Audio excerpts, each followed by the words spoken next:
बिस्मिल्लाहिर्रहमानिर्रहीम और अस्सलाम वालेकुम। आज जनवरी की 2 तारीख और पाकिस्तान में इस वक्त मंगल की शाम है। आज अभी तक की इम्पॉर्टेंट ख़बरें और उनके ऊपर मेरा तज्ज़िया आपके सामने हाजिर है। सबसे पहली ख़बर आज आपके सामने रखेंगे कि 2 चीफ़ जस्टिस आज पाकिस्तान में नज़र आए। एक चीफ़ जस्टिस जस्टिस काजी फ़ाइज़ ईसा, जिन्होंने मिसिंग पर्सन का मुकदमा सुना, वकला का मजाक उड़ाया, मज़लूमों का मजाक उड़ाया, गुस्से में थे, झुंझलाए हुए थे, बहुत ही ज़्यादा तज़बज़ब थे, बहुत ही ज़्यादा रिएक्शनरी थे।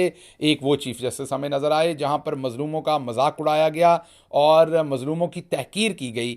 दूसरा मुकदमा चीफ़ जस्टिस ऑफ पाकिस्तान काजी फ़ाइज़ ईसा साहब ने सुना। दूसरे चीफ़ जस्टिस साहब ने, जो नवाज शरीफ की नाअहली का था, बड़े खुशगवार मूड में बड़ी अच्छी बातें करने वाले, जमहूरियत के दिलदादा, मज़लूमों के लिए खड़े होने वाले, मज़लूमों की दाद रसी करने वाले, मज़लूमों के ज़ख्मों पर मरहम रखने वाले, वकला से भी आगे जाकर इंसाफ प्रोवाइड करने वाले या इंसाफ मांगने वाले chief justice, 2 personalities, 2 chief justice, 2 माहौल आज नज़र आए।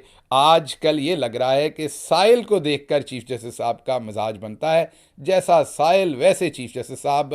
क्या माजरा हुआ आज अदालत में, ये सब आपके सामने रखते हैं। दूसरी खबर, इस्टेब्लिशमेंट के नए नवेले तर्जुमान, उन्होंने बताया मुल्क में लग रही है माशी एमरजेंसी और इसके दरमियान में इस टाइम तक अड़े हुए हैं सदर अलवी। जैसे ही सदर अलवी मान जाएंगे, माशी एमरजेंसी लगाई जाएगी, इलेक्शन मुलतवी कर दिए जाएंगे और मुल्क में गैर एलानिया मार्शल लॉ नाफज हो जाएगा। ये पैगाम दिया है नए नवेले जो इस्टेब्लिशमेंट के तर्जुमान हैं उन्होंने। क्या माजरा है ये आपके सामने रखेंगे। पहली खबर की तरफ आते हैं जी। पहली खबर जो है उस पर जाने से पहले आपको याद करवा दूं कि अगर आपने अभी तक इस चैनल को सब्सक्राइब नहीं किया, ज़रूर कीजिए। लफाफों के इस दौर में हमारी आवाज़ को मजबूत कीजिए ताकि सच को हम दूर तक लेके जाएं। पहली खबर, आज सुप्रीम कोर्ट ऑफ पाकिस्तान में 2 चीफ जस्टिस नज़र आए। पहले चीफ जस्टिस जस्टिस काजी फ़ाइज़ ईसा थे, जिनके सामने मिसिंग पर्सन का केस था। बहुत ही मोतबर वकील शोएब शाहीन, जिनका बड़ा नाम है, बार के प्रेसिडेंट रहे इस्लामाबाद बार के, और एक ऐसी पर्सनालिटी जिसे वकला और जुडिशरी दोनों ही एहतराम करते हैं, प्रोफेशनल वकील हैं, धीमे हैं, वो केस प्रेजेंट कर रहे थे सुप्रीम कोर्ट में। जैसे ही उन्होंने बताया कि जनाब मुल्क के अंदर इस टाइम अनारकी है, लोगों को उठा लिया जाता है, पता नहीं चलता, महीनों लोगों को रखा जाता है, ज़बरदस्ती प्रेस कॉन्फ्रेंसेस करवाई जाती हैं, पार्टियां छिड़वाई जाती हैं, तो इसके ऊपर आप एक्शन लें। तो काजी साहब गुस्से में आ गए, जलाल में आ गए। आप सोच रहे होंगे कि वो गुस्से और जलाल में आए कि कौन है जिसकी हिम्मत है कि लोगों को मिसिंग कर रहा। नहीं, इस पर नहीं वो जलाल में आए। उन्होंने शोएब शाहीन से सवाल किया कि ये जिन लोगों के आप नाम बता रहे हैं, शेख रशीद, उस्मान डार, उमर डार और इमरान रियाज, ये सदाकत अब्बासी, ये तमाम, पहले उन्होंने जितने भी पॉलिटिशियन से उनके नाम लिए, उनसे पूछा कि ये कौन है। उन्होंने कहा जी ये सियासी लोग हैं, जाहिर बात है। उन्होंने कहा if you can not stand the heat then why you are in the kitchen. अगर आप गर्मी बर्दाश्त नहीं कर सकते तो आप किचन में क्या कर रहे हैं। ये जवाब था जिसका मतलब ये था कि अगर आप सियासत में हैं तो आपको मार भी पड़ेगी, सियासत में हैं तो आप अगवा भी किए जाएंगे, सियासत में हैं तो आपका कोई बुनियादी इंसानी हकूक़ नहीं है, और अगर आप सरवाइव कर सकते हैं तो आएँ सियासत में, नहीं कर सकते तो चले जाएं। और अगर आपने सियासत करनी है तो इस्तेहकाम पार्टी ज्वाइन करें, या नवाज शरीफ की पार्टी में हो तो ऐसी कोई तकलीफ़ नहीं होगी। अगर आपने इमरान खान के साथ सियासत करनी है तो फिर ये सब कुछ होगा। दूसरे ये आप मुनाफकत का लेवल चेक करें कि हमारी आला तरीन अदालत के आला तरीन जज आगे से वकील से ये कह रहे हैं कि ये लोग सियासी हैं, अगर ये हीट बर्दाश्त नहीं कर सकते तो ये सियासत में क्यों हैं। या तो मार खाएं, इंसानी हकूक़ की खिलाफ वर्जियाँ बर्दाश्त करें, आपके तमाम बुनियादी हकूक़ की धज्जियाँ उड़ा दी जाएं, आप खामोश रहें, या फिर सियासत छोड़ दें। ये वो आखिरी फाइनल जो एक वॉल होती है, फायर वॉल होती है सोसाइटी की, जहां पर उन्हें इंसाफ मिलता है, सुप्रीम कोर्ट ऑफ पाकिस्तान वापस मशवरा दे रही है उस वकील को जो ये मुकदमा लेके गया। फिर उन्होंने कहा कि जी लोगों को उठा लिया जाता है, तो उस पर काजी फ़ाइज़ ईसा साहब ने कहा कि शोएब शाहीन साहब, आपने या एतजाज़ एहसन साहब, क्योंकि पटिशन एतजाज़ एहसन साहब की थी, ये आपने या एतजाज़ एहसन साहब ने खुद अपनी आंखों से देखा है कि उनको उठा लिया गया है। उन्होंने कहा नहीं जी, मैंने अपनी आंखों से तो नहीं देखा, लेकिन सबको पता है उन्हें उठाया गया और किसने उठाया, अगर कहाँ। तो उन्होंने कहा कि क्या उन लोगों ने आकर आपको बताया है कि हमें उठाया गया है। तो जब आपने आंखों से नहीं देखा, वो लोग अदालत में इस टाइम नहीं खड़े, तो आप किस मुंह से ये बात कर रहे हैं। वाह वाह वाह वाह चीफ जस्टिस साहब, वाह क्या बात है। आप ज़रा बताइएगा, आप किस मुंह से ये बातें कर रहे हैं? आप कल तक कहते थे, जब तक आप चीफ जस्टिस नहीं थे, आप कहते थे पाकिस्तान में रहते हुए ऐसे लग रहा है गटर में रह रहे हैं। अब तो लग रहा है वो गटर नहीं, आपने सब कुछ साफ कर दिया, सारा गंद और खुशबुएं आ रही हैं उस गटर में से आपको, जो आप वकीलों की ऐसे बेइज्जती कर रहे हैं। और मैं अल्लाह का शुक्र अदा करता हूँ कि अरशद शरीफ शहीद की वालदा आज सुप्रीम कोर्ट में नहीं थी, क्योंकि आपने उनसे पूछ लेना था कि क्या आपने अपनी आंखों से अरशद को गोली लगते देखा है? क्या आपने देखा पहली गोली किसने चलाई थी? क्या आपने देखा दूसरी गोली किसने चलाई थी? क्या आपने देखा वाकई आपके बेटे की शहादत गोलियां चलने से हुई है? क्योंकि अरशद शरीफ की वालदा ने गोलियां चलती तो नहीं देखी, तो कहीं जस्टिस काजी फायजीसा ने अरशद शरीफ शहीद की वालदा से पूछ ही ना लिया कि आप किस मुंह से इंसाफ मांग रही हैं सुप्रीम कोर्ट से? तो काजी साहब, मुंह तो सिर्फ आप ही के पास है, बाकी तो किसी पाकिस्तानी के पास मुंह नहीं है आपका शोएब शाहीन को ये कहना कि आप किस मुंह से ये बात कर रहे हैं। फिर मिसिंग पर्सन के केस के अंदर एक और बात भी आ गई, और वो उसके बाद जो मुकदमा था जिसमें केपीके के अंदर रिटर्निंग ऑफिसर्स का एक फैसला जो पेशावर हाई कोर्ट ने दिया था और उसको चैलेंज किया था इलेक्शन कमीशन ऑफ पाकिस्तान ने, वहाँ पर काजी फायज़ ईसा साहब ने ये कहा कि ये पेशावर हाई कोर्ट किस आइन और कानून के तहत चलती है, इन्होंने मुतल्लिका पार्टी को सुने बगैर ही फैसला दे दिया, स्टे ऑर्डर दे दिया है, ये किस तरह का फैसला है? काजी फायज़ ईसा साहब से किसी ने शायद कोई जुरत करके पूछता कि जनाब, अभी पिछले हफ्ते ही आपने जो पीटीआई की आरओज़ के बारे में एक पटिशन थी उमैर नियाज़ी की, उस पर आपने उमैर नियाज़ी को सुने बगैर फैसला दिया, और एक पीटीआई की वहाँ पर यंग फीमेल लॉयर बोलने लगी, आपने उनको इंसल्ट किया।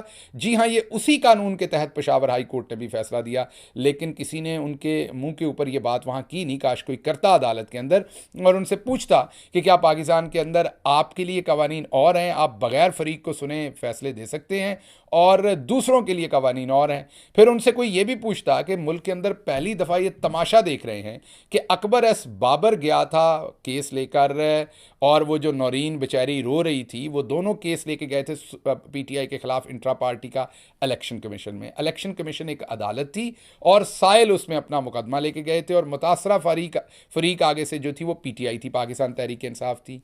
इलेक्शन कमीशन ऑफ पाकिस्तान ने अदालत के तहत, एक फोरम के तहत, एक ट्रिब्यूनल के तहत, एक अदालत के लेवल के तहत उन्होंने फैसला सुनाया, और फैसला सुना दिया पाकिस्तान तहरीक इंसाफ के खिलाफ जो कि मुतासरा फरीक है, और फैसला सुनाया अकबर एस बाबर के हक में और नौरीन रो रही के हक में फैसला सुना दिया। अब मुतासरा फरीक वो फैसला लेके इलेक्शन कमीशन का चला गया पेशावर हाई कोर्ट में, और ज़ाहिर बात है उसके ख़िलाफ़ किस फरीक को जाना चाहिए था? उसके ख़िलाफ़ रोती हुई नौरीन को जाना चाहिए था और अकबर एस बाबर को, क्योंकि उनकी एप्लीकेशन पर इलेक्शन कमीशन ऑफ पाकिस्तान ने अदालत के तौर पर फैसला किया था। लेकिन इस मुल्क ने क्या माजरा देखा कि बजाय इसके कि अकबर एस बाबर जाता, नौरीन जाती, इलेक्शन कमीशन ऑफ पाकिस्तान चला गया।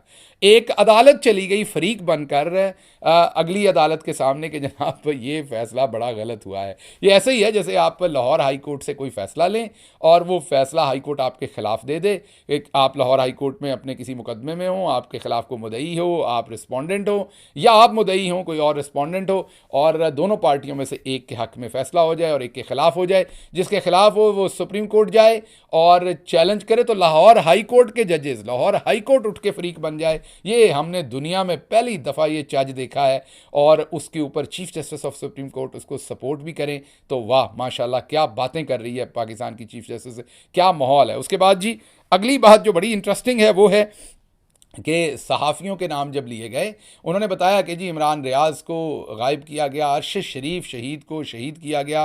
तो काजी साहब ने कोई नाम नहीं लिया अरशद शरीफ शहीद का, नाम लेते हुए पता नहीं क्या हुआ कि अरशद का तो नाम लेना भी उन्होंने गवारा नहीं किया। हालांकि वो वाहिद आदमी जो शहीद हुआ सहाफ़ियों में से इस सारे वक्त में, जिसकी सबसे बड़ी कुर्बानी है। लेकिन उन्होंने कहा कि आप मतीउल्लाह जान का नाम नहीं ले रहे, आप असद तूर का नाम नहीं ले रहे। ये काजी साहब ने कहा, ये उन्होंने इसलिए कहा कि मतीउल्लाह जान और असद तूर के साथ जो वाक़यात हुए थे वो पाकिस्तान तहरीक इंसाफ के ज़माने में हुए थे। बिल्कुल अच्छा किया आपने जिक्र करके, तो आप उसकी भी फेयर इन्वेस्टिगेशन करें ना, पता करवाएं कि वो किसने किया था। मतीउल्लाह जान जब अगवा हुए थे तो मेरी नज़रों के सामने इमरान खान ने बड़ा वाज़े पैगाम दिया था पाकिस्तान की प्रीमियर इंटेलिजेंस एजेंसी को कि ये बर्दाश्त नहीं किया जाएगा जो किया जा रहा है, और 4-5 घंटों के अंदर उन्हें बाज़ेयाब करवाया गया था। क्लियर डायरेक्शन थी वज़ीर आज़म पाकिस्तान की कि ये काम नहीं किया जा सकता।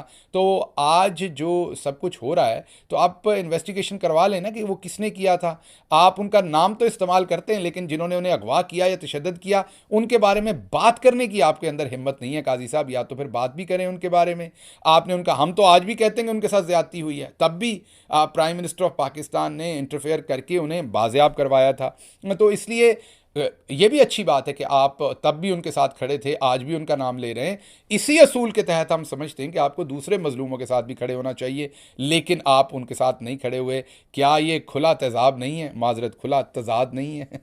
तो अगली खबर जी, ये जस्टिस काजी फायज ईसा जिन्होंने वकला की बेइज्जती की, 30 सेकंड भी वकला को सुन नहीं पाए, बार बार झुंझलाए हुए थे, झड़प कर रहे थे, बेइज्जती कर रहे थे, ये पूछ रहे थे आपने खुद देखा ये होते हुए, और मशवरे दे रहे थे कि आप सियासत करनी है तो फिर ये सारी अब्यूज़ बर्दाश्त करें वरना घर बैठ जाएं। तो एक ये काजी फायज ईसा थे, और दूसरे काजी फायज ईसा हमने देखे जब नवाज शरीफ की ताहियात नाअहली का केस लगा। केस ओपन एंड शट है, सबको पता है काजी साहब ने नवाज शरीफ को अहल करना है, सबको ये मालूम है ये सारा ड्रामा क्या हो रहा है। लेकिन उसमें काजी साहब बहुत अच्छे मूड में थे, जमहूरियत पसंद थे, जमहूरियत की बातें कर रहे थे, लोगों को नाअहल करने के ख़िलाफ़ बातें कर रहे थे, कह रहे थे कितना बड़ा जुल्म है किसी बंदे को सारी ज़िंदगी नाअहल कर देना, तौबा का दरवाज़ा तो खुले रहना चाहिए ना। उनको बिल्कुल याद नहीं आ रहा था कि वो फैसला जिसमें उन्होंने आरओ की फैसले को, लाहौर हाई कोर्ट के फैसले को बगैर फरीक को सुने उड़ाया, उस फैसले के बाद आरओज़ ने पूरी पाकिस्तान तहरीक इंसाफ को नाअहल कर दिया इलेक्शंस में।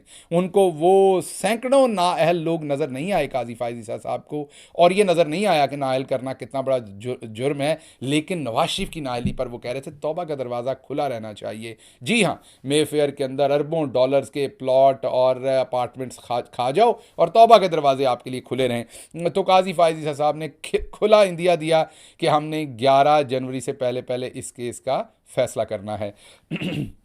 अब इसमें जो इंटरेस्टिंग बात है वो ये है कि काजी साहब ने अदालत के अंदर कहा कि कोई इस केस को सियासी ना समझे, हम ये सियासी केस नहीं कर रहे, कोई इस केस को सियासी समझकर बातें ना करे, यहाँ सियासत पर बात ना करें, हम आइनी और कानूनी केस देख रहे हैं। कोई इससे ये इम्प्रेशन ना ले कि ये सियासी केस है। काजी साहब, इम्प्रेशन तो वहाँ लिया जाता है जहाँ पर कोई कन्फ्यूजन हो। ये तो क्रिस्टल क्लियर है कि ये केस है ही सियासी और नवाज शरीफ के लिए, और आप दोनों हाथ बंद कर नवाज शरीफ को फेवर करेंगे और उसको अहल करेंगे। आपने 11 तक क्या फैसला सुनाना, आज ही सुनाते, खामखा अपना वक्त ज़ाया करेंगे दूसरों का। सबको पता है आपने क्या फैसला सुनाना, सबको पता है आपने नवाज शरीफ को अहल करना है, सबको पता है ये क्या मिली भगत चल रही है, तो इसमें तासर क्या लेना है। सबको बहुत खुले तरीके से पता है कि पाकिस्तान के अंदर क्या खेल खेला जा रहा है और आप क्या खेल खेल रहे हैं। और अगली खबर जो है जी उस पर मूव करते हैं, और वो खबर, हाँ इसमें एक चीज़ रह गई जो मैंने बतानी है कि आज नवाज शरीफ की अहलियत बहाल करते करते कायदे आज़म को भी नहीं छोड़ा काजी फायज ईसा साहब ने, और कहा कि इलेक्शन का जो मेयार कायम किया गया उसमें तो कायदे आज़म भी नाअहल होते। काजी साहब, ये आप माजरत के साथ झूठ बोल रहे हैं और गलत बयानी कर रहे हैं। बिल्कुल कहीं पर कोई ऐसा मेयार नहीं कि जिसमें कायदे आज़म नाअहल होते। कायदे आज़म ना झूठे थे, ना मुनाफिक थे, ना करप्ट थे, ना उन्होंने मे फेयर के अंदर अपार्टमेंट्स बनाए, ना उन्होंने कहा हजूर ये हैं वो ज़राए, ना ही कायदे आज़म ने ऊँटों के ऊपर पैसे ट्रांसफ़र किए, ना कतरी ख़त था, ना कतरी डीड, ना कैलबरी फॉन्ट, ऐसा कुछ नहीं था। आप बिल्कुल नवाज शरीफ को रिलीफ दें, जो आपका दिल करता है। आपने ये फ़ैसला कर लिया हुआ है, आप आए ही इस काम के लिए, बिल्कुल दबा के रखें, लेकिन कायदे आज़म की तहकीर ना करें, कुछ खुदा का खौफ करें। रब को आपने जान देनी है, कुछ तो ख्याल करें। कहाँ नवाज शरीफ और कहाँ कायदे आज़म। नवाज शरीफ को इंसाफ देने के लिए कायदे आज़म रहमतुल्लाह अलैह की मट्टी पलीद कर रहे हैं। कुछ खुदा का खौफ करें, मैं यही कहूँगा। कायदे आज़म वही हैं जिन्होंने अपने सारे घर, ये मेरा ख्याल है कि ये हुकूमत ने $1 में ख़रीदा था कोर कमांडर लाहौर वाला घर जिसको जना हाउस अब बताया जा रहा है। ये उस वक्त की हुकूमत ने $1 उनको देने की कोशिश की थी, शायद उन्होंने वो भी नहीं लिया था, अगर मैं गलत नहीं हूँ, या ₹1 था या $1 था, कुछ ऐसा मामला था, क्योंकि ये भी तो ज़बरदस्ती उस वक्त की हुकूमत ने हथियाया था और वापस नहीं दिया था जना साहब को। तो उनकी तो प्रॉपर्टी ऐसे पाकिस्तान के काम आ रही है, पाकिस्तान की रियासत के काम आ रही है। उन्होंने कतरी ऊँटों के ऊपर लाद के वो बरतानिया नहीं पहुँचाई थी, बल्कि बरतानिया में पैसा कमा के वो पाकिस्तान और